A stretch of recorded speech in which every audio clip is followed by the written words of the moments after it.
Question number 10 P1 trigonometry का, और ये सीक्वेंस है पिछले लेसन का, और लास्ट लेसन में हमने क्वेश्चन नंबर 9 तक किए थे। क्वेश्चन नंबर 10 तमाम क्वेश्चंस पास पेपर से लिए गए हैं और ट्रिग्नोमेट्री के ये तमाम क्वेश्चंस हैं P1 के। अब इसमें कहा ही जा रहा है शो दैट द इक्वेशन, या आपको इक्वेशन दे रखी है, आपने इसको इस फॉर्म में लिखना है। फॉर्म अगर देखी जाए तो ये सिर्फ cos x में आ रहा है, तो हमें कोशिश ये करनी है कि अब इसको cos x में कैसे लाया जाए। हमारे पास वैल्यू है 3 sin x tan x is equal to 8। हम सबसे पहला काम ये करेंगे कि टेंजेंट x को हम साइन ओवर कॉस बनाएंगे। साइन ओवर कॉस बनाने के बाद जब मल्टीप्लाई हो रहा है उसे मल्टीप्लाई कर देंगे। 3 sine square x divided by cos x is equal to 8। यहाँ डिनोमिनेटर में cos x है, जब ये राइट पे जाएगा तो मल्टीप्लाई हो जाएगा, क्योंकि इधर ये डिवाइड हो रहा है लेफ्ट हैंड साइड पे। तो 3 sine square x is equal to 8 cos x। इस cos x का प्रॉब्लम नहीं है, ये साइन स्क्वायर है, इसको कॉस में लाना है, क्योंकि सारा क्वेश्चन जो है वो हमारा कॉस में है। हमें एक साइन को कॉस में लाने का फॉर्मूला हमें पता है, because we know that sine square plus cos square is equal to 1। यहाँ से साइन स्क्वायर की वैल्यू आपके पास आ जाएगी, which is 1 minus cos square x. हम इसको कन्वर्ट कर देंगे, ये आ गया 1 minus cos square x is equal to 8 cos x. Brackets open कर देते हैं, 3 को 1 से मल्टीप्लाई किया, 3 आ गया, 3 को कॉस स्क्वायर से मल्टीप्लाई किया और 8 कॉस एक्स। लेकिन अभी ये नेगेटिव साइन में है, हम इसे राइट साइड पे शिफ्ट कर देते हैं। राइट साइड पे जाएगा तो ये पहले पॉजिटिव आ गया और ऑलरेडी 8 कॉस एक्स वहाँ मौजूद है। 3 को भी राइट पे लेके जाएंगे तो ये -3 हो जाएगा। सब राइट पे आ गए, एक साइड पे 0 आ गया। ये हमें प्रूफ करना था 3 cos square x plus 8 cos x minus 3 is equal to 0। 3 marks का एक क्वेश्चन आया था। नेक्स्ट क्वेश्चन है, नेक्स्ट पार्ट है इसी का, और वो है हैंस सॉल्व द इक्वेशन। इसी इक्वेशन को सॉल्व भी करना है। सॉल्व का मतलब है कि आपने इसमें x की वैल्यू फाइंड आउट करनी है। हैंस को आप इस तरह का मतलब ये है कि भी आपने जो पीछे आंसर निकाला था उसी आंसर को आपने यहाँ पर यूज़ करना है। 3 cos square x plus 8 cos x minus 3 is equal to 0। लेकिन उससे पहले आपने ये चेक कर लेना है कि क्या ये इक्वेशन वही है जो कि आपके पार्ट 1 में थी। Same 3 sine x tan x is equal to 8 ही है, इसलिए कई दफ़ा ये चेंज करके वो इक्वेशन देता है और उसे बनाना पड़ता है। और यहाँ पर जो डोमेन है वो 0 to 360 डिग्री है। 0 to 360 डिग्री का मतलब है कि पूरा राउंड एक ट्रिप होगा। 1 2 3 चारों क्वाड्रेंट्स में इसका आंसर पॉसिबल है। हम इसमें जब हमारे पास इक्वेशन कॉस में आ रही है तो हम इस पर क्वाड्रेटिक फार्मूला अप्लाई करेंगे। क्वाड्रेटिक भी लगा सकते हैं, मिड टर्म ब्रेक भी कर सकते हैं। 3 3 द 9, 3 को 3 से मल्टीप्लाई करेंगे तो 9 आएगा। 9 के पेयर बनाएंगे, 9 1 द 9, 9 ही होता है। 9 में से 1 माइनस करेंगे तो 8 आ जाएगा। तो हम यहाँ पर 9 और 1 इसके पेयर बन गए हैं। 9 cos x minus cos x minus 3 is equal to 0। Common लेते हैं, 3 कॉमन है, cos x भी कॉमन है, और कॉमन आने के बाद अंदर cos स्क्वायर था तो cos x रह गया, प्लस 9 था तो 3 रह गया। -1 कॉमन ले लेंगे, cos x बाहर माइनस है तो अंदर साइन चेंज हो जाएगा, +3, और cos x प्लस 3 अब हमारे पास इसमें से कॉमन आ जाएगा। अंदर वैल्यू रहेगी 3 cos x माइनस 1 इज़ इक्वल टू 0। हम ये कह सकते हैं कि आपके पास या तो cos x plus 3 is equal to 0 होगा, या फिर हमारे पास 3 cos x माइनस 1 इज़ इक्वल टू 0 होगा। cos x की वैल्यू आ गई -3, और which is not possible because more than 1 है, मोर देन -1 है, इसलिए या लेस देन है। तो अब हम ये कह सकते हैं कि हमारे पास ये वैल्यू जो है, क्योंकि cos x जो है वो 1 और -1 के दरमियान लाई करता है, ये वैल्यू मज़ीद कम हो चुकी है -3, तो ये आउट ऑफ रेंज है, इसकी वैल्यू नहीं निकलेगी, कॉस इनवर्स का रूट नहीं निकलेगा, इसलिए हम इसे इग्नोर कर देंगे। नॉट पॉसिबल आप यहाँ पर लिख देंगे कि ये पॉसिबल नहीं है। और इसके बाद हमारे पास है 3 cos x is equal to 1 करेंगे। cos x का आंसर यहाँ पर 1/3 आएगा। x की वैल्यू निकालनी है तो cos इनवर्स 1/3। पहले हम cos इनवर्स 1/3 लेंगे और फिर उसके बाद इसके आंसर टैली करेंगे। कॉस इनवर्स 1/3 लेने के बाद हमारे पास जो वैल्यू आ रही है वो ये है, इसकी वैल्यू है जी 70.528 70.528। ये आपके पास एक्स का आंसर आ रहा है जो कि फर्स्ट क्वाड्रेंट में है, लेकिन हमें इसको फोर्थ में लेकर आना है क्योंकि फर्स्ट में ये पॉजिटिव होता है कॉस और फोर्थ में पॉजिटिव होता है। तो फर्स्ट क्वाड्रेंट का ये फंडामेंटल एंगल है और यहाँ पर 360 डिग्री है। 360 में से माइनस करेंगे तो ये फोर्थ में आएगा, तो 360 डिग्री माइनस 70.528 और वो बनता है आपके पास 360 डिग्री माइनस 70.528 और जब सब्ट्रैक्ट करेंगे तो वैल्यू आपके पास आ जाएगी 289.47 289.47। यही इसका आंसर आपके पास फोर्थ क्वाड्रेंट में और ये आंसर आपका फर्स्ट क्वाड्रेंट में। तो ये 0 से लेकर 360 तक की आपके पास डोमेन थी, हमने ये आंसर निकाल लिया। नेक्स्ट क्वेश्चन है show that, question number 11, show that the equation 2 tan square theta cos theta equals to 3 को आपने इस फॉर्म में लाना है और ये भी सिर्फ कॉस की फॉर्म है, सिर्फ कॉस में ही ये आपके पास आंसर दिया हुआ है। पास पेपर से क्वेश्चन लिया गया 2 tan square theta cos theta is equal to 3। हम सबसे पहला काम ये करते हैं साइन कॉस में लेकर आएंगे, ये sine square over cos square बन गया into cos theta is equal to 3। Cos theta cancellation हो गई, 2 sine square theta is equal to 3 cos theta. अब क्योंकि इक्वेशन हमारे पास सारी कॉस में है तो हम साइन स्क्वायर को ख़त्म करेंगे, इसे कन्वर्ट करेंगे, रिप्लेस करेंगे हम इसको कॉस के साथ। तो cos square plus cos square sine square theta plus cos square theta is equal to 1 होता है। हम यहाँ पर आसानी से साइन स्क्वायर थीटा की वैल्यू निकाल लेते हैं, 1 माइनस कॉस स्क्वायर थीटा होगी और ये वैल्यू यहाँ लगा देंगे साइन स्क्वायर की जगह पे और is equal to 3 cos of theta. Now multiplying 2 minus 2 cos square theta is equal to 3 cos theta. Right hand side पे ले जाएंगे, 2 कॉस की थीटा राइट साइड पे जाके पॉजिटिव हो जाएगा और राइट साइड पे ऑलरेडी 3 कॉस थीटा मौजूद है, -2 राइट साइड पे ले जाएंगे और ये सेम आपके पास वही इक्वेशन आ गई है जो इक्वेशन रिक्वायर्ड थी आपको। 2 मार्क्स का एक क्वेश्चन था और नेक्स्ट इसी में हमें वो कह रहा है कि आप इसको सॉल्व करें, हैंस उसी को यूज़ करेंगे, आप सॉल्व करेंगे यानी कि थीटा की वैल्यूज़ निकालेंगे। अभी हमें सबसे पहले हमने वो इक्वेशन लिखनी है जो इक्वेशन हमारे पास थी। इक्वेशन हमारे पास थी 2 cos square theta plus 3 cos theta -2 is equal to 0।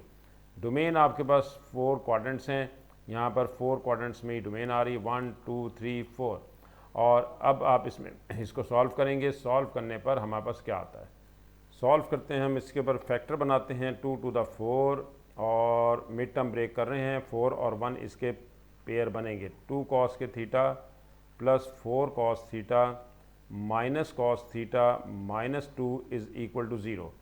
2 cos theta हम कॉमन ले लेते हैं, 2 कॉस थीटा कॉमन आएगा तो अंदर कॉस थीटा प्लस 2 रह जाएगा, -1 कॉमन आएगा तो कॉस थीटा प्लस 2, क्योंकि बाहर साइन चेंज नेगेटिव है तो अंदर साइन चेंज हो जाएगा।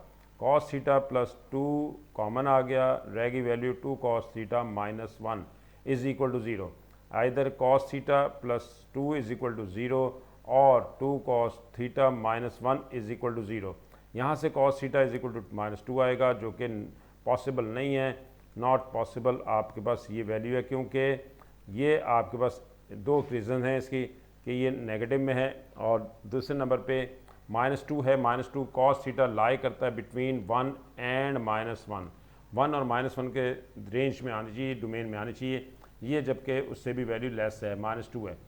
और अब हम देखते हैं कि यहाँ पर सेकंड वैल्यू क्या है हमारे पास, cos theta is equal to 1, cos theta is equal to 1/2, theta की वैल्यू फाइंड आउट करनी है, लेकिन इससे पहले देख लें कि ये ग्रेटर दैन 0 है और ग्रेटर दैन 0 ये फर्स्ट में और फोर्थ में पॉजिटिव होता है, इसलिए ये आपके पास वैल्यू हमें पता चल गई। कहाँ कहाँ हम ले सकते हैं, कॉस इनवर्स 1/2 देखते हैं। कॉस इनवर्स 1/2 हमें पता है कि 60 डिग्री होता है, कैलकुलेटर से फाइंड आउट कर सकते हैं वैल्यू कॉस इनवर्स 1/2। तो ये तो हो गया इसका fundamental angle, basic angle 60 degree, और इसी 60 डिग्री को हम 360 में से सब्ट्रैक्ट कर देते हैं ताकि ये फोर्थ क्वाड्रेंट में आ जाए। फोर्थ क्वाड्रेंट में ये वैल्यू आ जाएगी विच इज़ 300। तो इसका नेक्स्ट आंसर जो है वो आपको यहाँ लिखना है 360 degree minus 60 degree which is equal to 300 degree. आपको बस नेक्स्ट आंसर ये आ गया, यही हमें रिक्वायर्ड था। वो क्या था कि इसको सॉल्व करें, सॉल्व का मतलब है जो इसमें वेरिएबल है वो फाइंड आउट करें, अननोन वैल्यू निकालनी थी। Next question number 12। Question number 12 में हमें ये कहा जा रहा है कि भी आपने इस आइडेंटिटी को प्रूफ करना है। तो आइडेंटिटी प्रूफ करने के लिए हम कोई सी एक साइड लेते हैं, जैसे जो ज़्यादा सिंप्लीफाई हो सकती होगी वही साइड हम लेंगे। हम ले रहे हैं left hand side. Left hand side हमारे पास है 1 plus sine x divided by cos x, और इसी तरह से plus cos x divided bye 1 plus sine x. ये हमने लेफ़्ट हैंड साइड इसकी ले ली है। लेफ़्ट हैंड साइड लेने के बाद अब हम इसका लेंगे एलसीएम। एलसीएम हमारे पास इस तरह आएगा कि ये दोनों डिफरेंट हैं, यानी कि कॉज एक्स है और 1 प्लस साइन एक्स है, दोनों डिफरेंट हैं, दोनों ले लेंगे एलसीएम में। एलसीएम में आपस में कभी भी मल्टीप्लाई नहीं करना आपने। कॉज एक्स को कॉज एक्स से कैंसिल हो गया, बाकी रह गया 1 plus sine x. 1 plus sine x numerator से मल्टीप्लाई होगा, वहाँ पर भी 1 प्लस साइन एक्स ही है, इसलिए ये होल स्क्वायर बन जाएगा। इसी तरह से 1 प्लस साइन एक्स यहाँ डिनोमिनेटर में है, ये इससे कैंसिल हो जाएगा, रह गया कॉज एक्स। कॉज एक्स को कॉज एक्स से मल्टीप्लाई करना है, ये बन जाएगा कॉस स्क्वायर एक्स। अब आपके पास यहाँ पर 1 plus sine x whole square है। 1 plus sine x whole square का स्क्वायर खोलते हैं, a plus b whole square का formula a square plus b square, a square plus b square plus 2ab, 2ab, ये फार्मूला हमने इस पर लगा दिया। और यहाँ आपके पास ऑलरेडी कॉस स्क्वायर एक्स मौजूद है, इसको वैसे ही रखना है। और डिनोमिनेटर को कभी भी आपने मल्टीप्लाई नहीं करना पूरे मैथमेटिक्स में। अब आप इसे लिख सकते हैं 1 प्लस साइन स्क्वायर एक्स, इसमें एंगल में कभी नहीं जाना, 2 साइन एक्स और plus cos square x, denominator as it is cos x 1 plus sine x. इसकी डिनोमिनेटर की कहानी ख़त्म हो गई है, डिनोमिनेटर ऐसे ही रहेगा, इसका मसला नहीं है। अब हमारे पास है sign square plus cos square. Sine square plus cos square जो है वो 1 के इक्वल होता है। ये वैल्यू आप देख सकते हैं यहाँ पर मौजूद है, sign square plus cos square, ये 1 हो गया, ये 1 ऑलरेडी मौजूद है, plus sine square plus cos square 1 हमने लिख लिया, 2 साइन एक्स यहाँ पर आ गया, और कॉज एक्स डिनोमिनेटर में cos x 1 plus sine x, ये एज इट इज़ रहेगा, यही इसी तरह चलता रहेगा। 1 और 1 2 हो गया, 2 प्लस 2 साइन एक्स हो गया, और डिनोमिनेटर में है आपके पास cos x into 1 plus sine x. Numerator से 2 को कॉमन ले लें, 2 जब कॉमन आएगा तो अंदर रह जाएगा आपके पास 1 plus sine x divided by cos x into 1 plus sine x. Sine 1 plus sine x cancel कर दें, आपके पास आंसर आ गया 2 ओवर कॉज एक्स, और यही राइट हैंड साइड है। राइट हैंड साइड हमने फाइंड आउट कर ली। लेफ्ट हैंड साइड और राइट हैंड साइड दोनों आपस में इक्वल हैं, आइडेंटिकल हैं। 3 लाइंस आप देख रहे होंगे यहाँ पर, ये आइडेंटिकल के लिए इस्तेमाल होती हैं कि लेफ़्ट और राइट दोनों सेम हैं, इक्वल नहीं। इक्वल में पॉइंट का भी डिफरेंस हो सकता है, लेकिन यहाँ पर कोई फ़र्क नहीं होगा, सेम बिल्कुल होगा, एग्जैक्ट वही होगा। इसी तरह से हमारे पास आइडेंटिटी प्रूफ करनी है, और आइडेंटिटी हमारे पास नेक्स्ट ये है जिसमें आपने लेफ़्ट हैंड साइड लेनी है, क्योंकि वो ज़्यादा सिंप्लीफाई हो सकती है। जो ज़्यादा सिंप्लीफाई हो सकती है वो साइड आपने हमेशा सिलेक्ट करनी है, और minus sine over 1 plus sine x. अब हमने लेना है इसका एलसीएम। एलसीएम वो होता है जो डिफरेंट वैल्यूज़ हैं दोनों ही ले लेंगे, 1 माइनस साइन एक्स और 1 प्लस साइन एक्स, दोनों डिफरेंट हैं, डिस्टिंक्ट हैं, दोनों हम साथ ले लेंगे। अब देखें यहाँ डिनोमिनेटर में से 1 माइनस साइन एक्स कैंसिल हो जाएगा, 1 प्लस साइन एक्स रह जाएगा, ये न्यूमरेटर में जो वैल्यू मौजूद है इसके साथ ये मल्टीप्लाई होगा, sine x into 1 plus sine x. फिर दोबारा से हम इस एलसीएम को लेंगे, एलसीएम जो भी है आपके पास। अब देखें ये कैंसिलेशन हो जाती है इससे। अगर आप रफ वर्क यूज़ करना चाहते हैं तो ये भी इस तरह से भी है कि अगर आप 1 माइनस साइन एक्स ओवर और 1 प्लस साइन एक्स, ये एलसीएम आया था, इसको अब आप डिवाइड करेंगे, ये डिनोमिनेटर में आपके पास 1 प्लस साइन एक्स है, इससे जब आप डिवाइड करेंगे तो कैंसिलेशन ये हो गई, और जो रह गया इसको न्यूमरेटर से मल्टीप्लाई करना होता है। ये एलसीएम लेने का तरीका है। Sine x into 1 minus sine x. अब हम इसे ऐसा करते हैं कि ब्रैकेट्स को ओपन करते हैं। हमेशा पहले इक्वल डालना है मैथमेटिक्स में और लाइन डालनी है, बाद में ऊपर नीचे काम करना है। कोई भी इस तरह की मिस्टेक नहीं करनी होगी आपकी जो हो जाती है। अब साइन एक्स को 1 से पहले मल्टीप्लाई करना है, फिर साइन एक्स को साइन से मल्टीप्लाई करना है, तो साइन स्क्वायर एक्स हो जाएगा। सिमिलरली ब्रैकेट नेक्स्ट भी ओपन कर देते हैं, साइन एक्स को 1 से मल्टीप्लाई किया और बाहर माइनस, अंदर साइन चेंज हो जाएगा, साइन स्क्वायर हो जाएगा। डिनोमिनेटर में हमारे पास साइन में फ़र्क है a माइनस बी और a प्लस बी। अगर दोनों वैल्यूज़ में सिर्फ साइन का डिफरेंस हो तो हम क्या करते हैं, हम a square minus B square दोनों के स्क्वायर कर देंगे, सेंटर में माइनस ले लेंगे। ये फार्मूला है a square minus B square का। और अगर रिवर्स में जाते हैं तो इसका मतलब है कि दोनों वैल्यूज़ हैं तो सेम a और b हैं, लेकिन डिफरेंट क्या है, चेंज क्या है, डिफरेंस क्या है, माइनस और प्लस का, साइन का फ़र्क है। तो हम दोनों वैल्यूज़ का स्केयर करेंगे, बोथ वैल्यूज़ का स्केयर लेंगे और सेंटर में माइनस साइन लेंगे। यहाँ पर भी कुछ ऐसा ही है, 1 माइनस साइन एक्स है और 1 प्लस साइन एक्स है, तो फर्स्ट का स्क्वायर कर देंगे माइनस सेकंड स्क्वायर कर देंगे। ये इस केस को आपने हमेशा याद रखना है, ये बहुत ज़्यादा यूज़ होता है। साइन एक्स और sine minus sine x cancel हो गया, रिजल्ट आ गया 2 साइन स्क्वायर एक्स। डिनोमिनेटर में है 1 माइनस साइन स्क्वायर एक्स। यहाँ पहुँच के आपने आंसर को देखना है कि आंसर की शक्ल क्या है। आंसर में है टेन स्क्वायर, तो यानी कि sign square over cos square है। तो डिनोमिनेटर में हमें चेंज करना पड़ेगा। हमें पता है as we know that sine square plus cos square 1 होता है, और कॉस स्क्वायर की वैल्यू अगर हम निकालना चाहें तो वो होती है 1 माइनस साइन स्क्वायर एक्स। हम इसकी जगह पे 1 माइनस साइन स्क्वायर एक्स लिख देंगे, कॉस स्क्वायर की यहाँ पर आ जाएगा, 1 माइनस साइन स्क्वायर की जगह पे कॉस स्क्वायर आ गया, 2 sine square as it is. और ये आपके पास sine square over cos square tangent square x बनेगा, यही राइट हैंड साइड है। इस तरह से हमारे पास आइडेंटिटी प्रूफ हो गई कि left hand side right hand side के इक्वल है। 3 मार्क्स का ये क्वेश्चन था पास पेपर से। और next question number 14, question number 14 में वो कह रहा है कि सॉल्व करें। इसका मतलब है कि इसमें से आपको वेरिएबल जो एक्स है वो फाइंड आउट करना है, एक्स वेरिएबल निकालना है। 3 tangent 2x plus 15 degree is equal to 4, और डोमेन इसमें दे रखी है 0 to 180। इसका मतलब है कि फर्स्ट और सेकंड क्वाड्रेंट इसमें है, फर्स्ट और सेकंड क्वाड्रेंट 0 to 180 फर्स्ट और सेकंड क्वाड्रेंट। अब हम इसमें पहले 3 को डिवाइड कर देते हैं। टेंजेंट 2x प्लस 15 डिग्री 4/3, 4/3 है पॉजिटिव यानी कि ग्रेटर देन 0, और ये टेंजेंट पॉजिटिव होता है फर्स्ट एंड थर्ड क्वाड्रेंट में।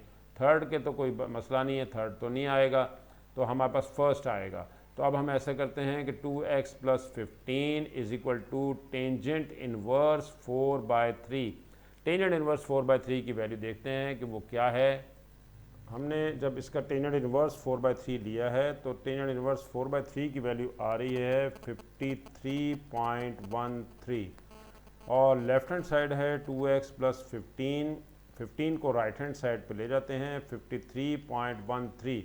अच्छा, अब हमारे पास ये एंगल था 2x में, तो हम डोमेन में हमारे पास है, डोमेन है x लाइज बिटवीन 180 एंड 0, और अब हम इसे 2 से मल्टीप्लाई करते हैं ताकि इसका 2x में आपके पास इसकी डोमेन बन जाए, और ये बन रही है आपके पास 0 to 360 डिग्री, यानी कि 4 क्वाड्रेंट्स 1 2 3 4 इनमें आएगा आपका आंसर।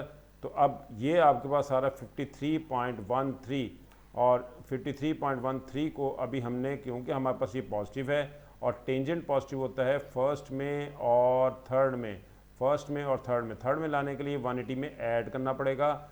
2x प्लस 15 आपके पास है और 180 प्लस 53.13 आपने 180 में ऐड भी करना है। और पहले हम लेफ़्ट हैंड साइड जो पहले लेफ़्ट पे वैल्यू है, पहले वहाँ से हम x की वैल्यू निकाल लेते हैं। वो था 2x यानी कि x निकालना है, इसको डिवाइड कर देते हैं 2 पे, और उसके बाद पहले 15 को माइनस करना है, -15 डिग्री। अब आपके पास वैल्यू आती है 38.13, और अब हम इसे 2 पे डिवाइड कर देते हैं। 2 पे डिवाइड करने पर 19.06 ये आंसर आ गया। सबसे पहले हमने ये किया था कि ये ग्रेटर देन 0 है, और ग्रेटर देन 0 फर्स्ट और थर्ड क्वाड्रेंट में है, और जब हमने इसका टेंजेंट इनवर्स लिया तो ये आया 53.13। अब मसला यहाँ पर यह है कि एंगल यहाँ पर डोमेन 2x है, जबकि आपको x में दे रखा था, तो हम यहाँ से चेंज लाते हैं। ये हमने चेंज किया है, हमने इसको 2 से मल्टीप्लाई किया, जिससे हमें पता चल गया कि 2x की वैल्यू लाई करेगी 0 से 360, यानी कि फर्स्ट क्वाड्रेंट, सेकंड, थर्ड और फोर्थ। और टेंजेंट x जो है वो पॉजिटिव होता है फर्स्ट में और थर्ड में। तो अब हम यहाँ पर हमारे पास जो बेसिक एंगल आया 53.13, हम इसको ऐसा करेंगे कि आप इसको 180 में प्लस करेंगे ताकि ये थर्ड क्वाड्रेंट में आ जाए। हमने 180 में प्लस किया इसको और वैल्यू निकालनी है। और इसी तरह से लेफ़्ट साइड पे जो आपके पास है 2x + 15, उसमें 15 को राइट पे ले गए हैं, इनको सब्ट्रैक्ट किया तो 38.13 आया। 2 पे हमने डिवाइड किया है 19.06। अब हम पहले 180 में 53.13 ऐड करते हैं। हमारे पास वैल्यू 180 में ऐड करेंगे तो ये आ रही है 233.13। अब हम ऐसा करेंगे कि जैसे पहले हमने सॉल्व किया था, 15 को राइट हैंड साइड पे ले जाते हैं। 233.13 में से 15 डिग्री को माइनस कर देते हैं। जब हम इसमें से सब्ट्रैक्ट करेंगे तो ये आ जाएगा 218.13। अब हम इसको 2 पे डिवाइड कर देते हैं। 2 पे जब डिवाइड करेंगे तो ये 109.06, ये इसका आंसर आ गया। और दोनों आंसर्स हमारे पास आ गए। 4 मार्क्स का ये क्वेश्चन था। Next question number 15। Question number 15 prove the identity. ये आइडेंटिटी हमने प्रूफ करनी है। हम इसी में ये ऐसे ही करेंगे। हम 2 तरीके हैं इसके, लेकिन एक पहला मेथड मैं आपको बताता हूँ, वो सिंपल है। पहले आप लेफ्ट हैंड साइड ले लेते हैं, sin x + cos x into 1 - sin x cos x। ये हमने वैल्यू ले ली। ब्रैकेट्स ओपन करते हैं, लेकिन ओपन करने से पहले मैं कुछ और इसमें एक थोड़ी सी चेंज करना चाहता हूँ, क्योंकि मुझे आंसर जो दिखाई दे रहा है वो है क्यूब में। तो अब मैं ये चाहता हूँ कि यहाँ पर 1 की जगह पर sin² x + cos² x लिख लिया जाए, क्योंकि sin² x + cos² x 1 होता है। हम इसकी वैल्यू यहाँ पर लिख सकते हैं, sin² x + cos² x 1 के इक्वल होता है। मैंने इस 1 की जगह पे sin² x + cos² x लिख लिया। अब मैं इन्हें मल्टीप्लाई करता हूँ। पहले साइन से मल्टीप्लाई करेंगे, इन सब को मल्टीप्लाई करेंगे। पहले sin² से करेंगे, ये बन गया sin³ x। अब sin x को मल्टीप्लाई करेंगे नेक्स्ट के साथ, और वो है cos² x, तो आएगा sin x into cos² x। फिर नेक्स्ट से लास्ट वाले से मल्टीप्लाई करेंगे। साइन को जब साइन से मल्टीप्लाई करेंगे तो वो sin² x cos x बन जाएगा। अब हम मल्टीप्लाई करेंगे cos से। पहले नंबर पे sin² है, sin² से जब मल्टीप्लाई करेंगे तो ये आएगा sin² x और cos x। अब इसी cos को मल्टीप्लाई करते हैं नेक्स्ट cos² से, वो बन जाएगा cos³ x। अब इसी cos को मल्टीप्लाई करेंगे लास्ट वाले से, वो आ गया आपके पास -sin x cos² x, क्योंकि cos है तो cos को cos से मल्टीप्लाई होगा तो cos² x आएगा। अब जो सिमिलर हैं और अपोजिट साइन हैं उन्हें हम कैंसिल कर देते हैं। पहले नंबर पे देखा जाए तो हम लिखेंगे sin³ x, ऐसी वैल्यू कोई नहीं है। सेकंड पे ये है sin x cos² x, sin x cos² x positive का है, sin x cos² x negative का है, दोनों कैंसिल हो गए। इस तरह से थर्ड पे देखें तो sin² x cos x है, ये माइनस का है, और ये प्लस का, ये भी कैंसिल हो गया। तो जो रह गया वो आपके पास cos³ x, इसमें सिर्फ, और ये राइट हैंड साइड है, इसमें सिर्फ जो एक मेन आपके पास इशू था वो ये था, जो चेंज थी वो ये थी कि 1 की जगह पर रिप्लेस करना है आपने sin² x + cos² x। इससे फिर आपका आंसर ये आसान हो गया निकालना। क्वेश्चन नंबर 15 था ये। नेक्स्ट क्वेश्चन नंबर है, इसी को सॉल्व करने को कह रहा है, इसी का पार्ट आगे एक और आ गया। वो कहता है इसको सॉल्व करें। तो लेफ़्ट हैंड साइड जो है वो ऑलरेडी हमारे पास वहाँ पर आंसर आ चुका है। हम इसके पहले इसकी इक्वेशन लिखते हैं। यहाँ पर हमारे पास है sin x + cos x into 1 - sin x cos x is equal to 9 sin³ x, और ये क्वाड्रेंट्स आ रहे हैं 4, 1 2 3 4। और अब आप देखें कि लेफ़्ट हैंड साइड का आंसर ऑलरेडी आपके पास वहाँ ऊपर मौजूद है, वो था sin³ x + cos³ x। ये हमने ऑलरेडी निकाल चुके हैं, ये आइडेंटिटी प्रूफ हो चुकी है। उस आइडेंटिटी को हम यहाँ यूज़ करेंगे, और इक्वल टू है sin³ x। ये आइडेंटिटी ऊपर लिखी हुई है, ये हमारे पास पिछले पार्ट में यहाँ यूज़ करते हैं, ये इसी को आगे हम यूज़ कर लेंगे। Sign cube x plus cos cube x, ये इसकी राइट हैंड साइड थी, वो हमने यहाँ यूज़ कर ली। अब क्योंकि साइन क्यूब एक्स ऐसा ही यहाँ पर राइट पे भी है, हम इसको शिफ्ट कर देते हैं राइट हैंड साइड पे। वहाँ है 9 साइन क्यूब एक्स, हमने साइन क्यूब एक्स को राइट हैंड साइड पे शिफ्ट कर दिया, इधर रह गया कॉस क्यूब एक्स और ये रह गया आपके पास 8 sine cube x is equal to cos cube x. हम डिवाइड कर देंगे sine cube x divided by cos cube x, और 8 को राइट पे डिवाइड कर देंगे, वो 1/8 हो जाएगा, क्योंकि इधर ये मल्टीप्लाई हो रहा है तो राइट पे जाके डिवाइड होगा। हमारे पास जो वैल्यू आ गई है वो sign cube x over cos cube x means 8 tangent cube x, ये हमारे पास टेंजेंट क्यूब एक्स आ गया 1/8। अब हम ऐसा करते हैं कि इसका क्यूब रूट ले लेते हैं, cube root left hand side पे भी ले लेते हैं, राइट हैंड साइड पे भी 1/3, 1/3 हम राइट पे भी लेते हैं। राइट पे देखते हैं तो 8 2 का क्यूब होता है, और इसने हमने पहले लिख लिया, ये कैंसिलेशन हो गई, ये भी कैंसिलेशन हो गई, और टेंजेंट एक्स का आंसर आ गया आपके पास 1/2। 1/2 पॉजिटिव है, पॉजिटिव ये होता है फर्स्ट में और थर्ड क्वाड्रेंट में पॉजिटिव होता है। अब हम इसे सॉल्व करते हैं और इसकी कोशिश करते हैं कि फर्स्ट और थर्ड में इसके आंसर लें। फर्स्ट में ये आ जाएगा x is equal to tangent inverse 1/2, पहले हम करते हैं, ये हमारे पास वैल्यू आ जाएगी 26.56, x का आंसर ये आ गया है। लेकिन क्योंकि ये पॉजिटिव है फर्स्ट में भी और थर्ड में भी, तो थर्ड में लाने के लिए 180 में ऐड करेंगे, आगे जाना है तो 180 में प्लस करेंगे, तो 180 प्लस 26.56, 26.56 को जब 180 में ऐड करेंगे तो ये बन जाएगा 206.56। ये आपके पास इसका नेक्स्ट आंसर है, और यही इसके आंसर्स थे, और बाकी दो क्वाड्रेंट में नहीं आएंगे क्योंकि वहाँ पर वो नेगेटिव होता है।